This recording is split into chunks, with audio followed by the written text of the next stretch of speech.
So today we're in Gulfport, Florida, and we're gonna attempt to get these ladies out from underneath this shed.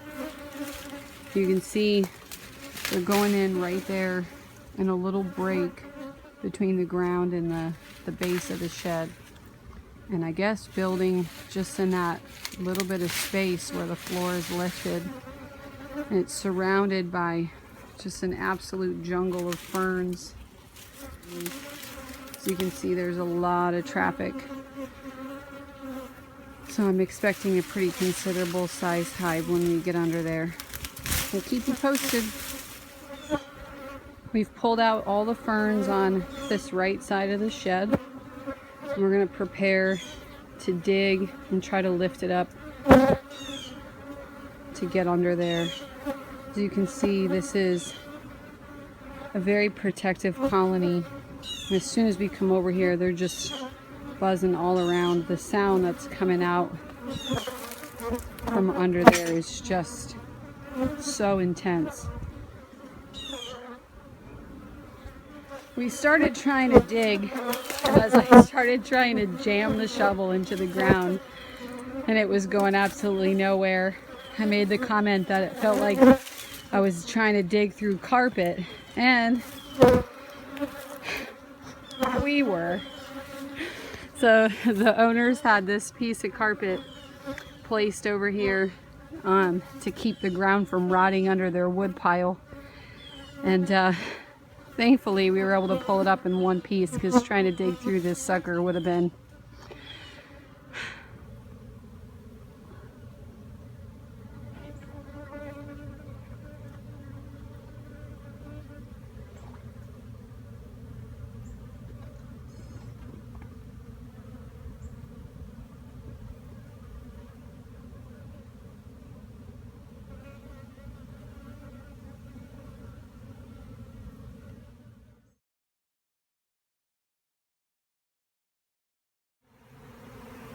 So we ended up pulling out this probably 2 foot by 2 foot square of plywood. As you can see, we've removed a good amount of it, and we're already trying to stack it as much as we can. It was completely full. You can see the comb went from edge to edge on this 2 by 2. But the sun is getting low, so we kind of just got straight to it and didn't get that miraculous picture when it first came out. But we've already found the queen. She's in here in her little clip. You can see they're acclimating to the hive. They go to the entrance and they fan their wings to send her pheromone out to let everyone else know where she is. And we're just about done. And then we'll let them settle in and we'll take them home. So I just want to show you, this is a female bee standing right next to a male bee. This is called a drone. He has no stinger, and you can see he's gigantic compared to the female workers. So I just wanted to show you the sheer size of them in comparison to the rest of the colony. And then take a look at this. This fern root has literally just grown right through the middle. You can see it over here. And the bees have just completely, you know, built around it and doing their thing as if it's not even there. It's pretty impressive. We're in the final stages now. We got the shed lowered back to the ground. We're starting to fill in those holes, and then we're gonna use cinder blocks that the customer has to try to block off that entrance and fill dirt all around the front edge of the shed so that they don't end up housing another swarm. As you can see, the lid's on the box and they've taken to it quite well. They actually were bearded pretty good on the outside, but now that the sun's going down, they're starting to make their way in. So as soon as everybody makes their way inside, we'll close it up. We'll finish, you know, putting things back together. Gotta put that board back in the floor, get things set back the way they were for the customer, and then we'll get on out of here.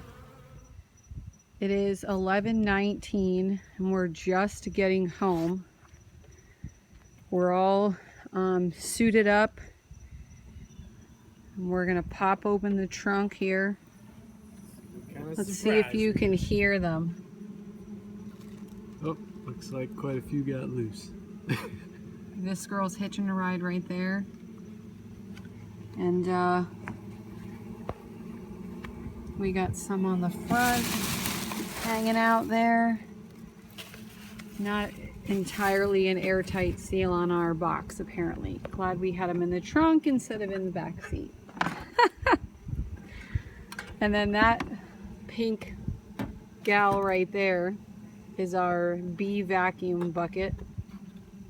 That is bee jail for the ladies who didn't want to get in the box when it was time to pack up and go home. So as you can see, they're in there begging to be released, but it's their own fault. So that's what you get. So I'm gonna go ahead and spin the dial here and let the girls out. We don't normally do this the night of.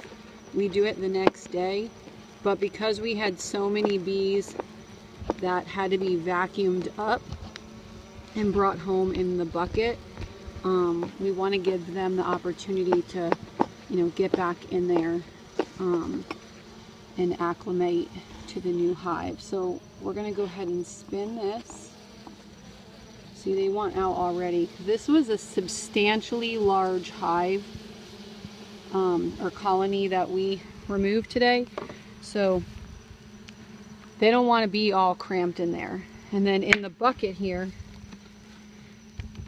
I've got a lot of ladies, so we're going to let them out, and basically we're just going to set the bucket sideways and let them come out on their own free will.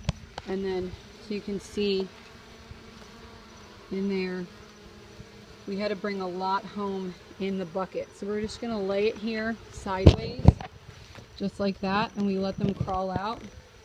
See, so many bees, my goodness.